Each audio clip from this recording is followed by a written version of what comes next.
কড়াইতে তেল গরম করে তার ভিতর সর্ষে ফোড়ন দিলাম একটু, তারপর কেটে রাখা ঝিঙে আলু দিয়ে দিলাম।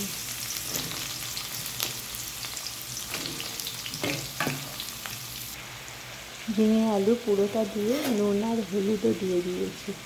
এবার নাড়াচাড়া করব।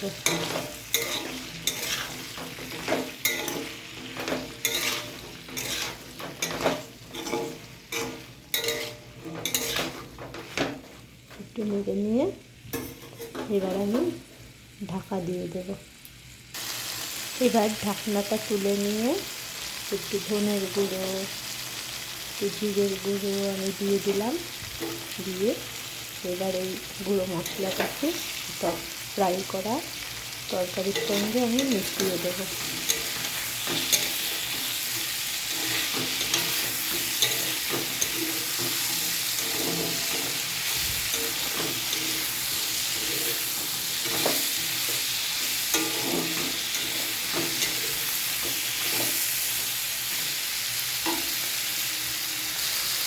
এবার আমি জল দেব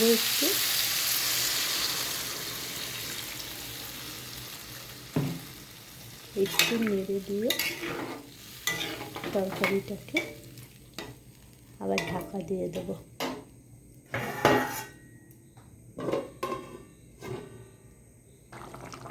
আমার তরকারিটা হয়ে গেছে। এবার আমি এটাকে নামিয়ে নেব। আর একটু ফুটতে দেবো।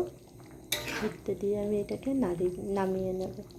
এই তরকারি নিরামিষ তরকারি আর কি, রুটির সঙ্গে খুবই ভালো লাগবে, ভাতের সঙ্গেও খারাপ লাগবে না, ভালোই লাগবে। তরকারি আমার হয়ে গেছে, আমি নামিয়েও নিয়েছি। এই যে আমার তরকারি। Thank you friends.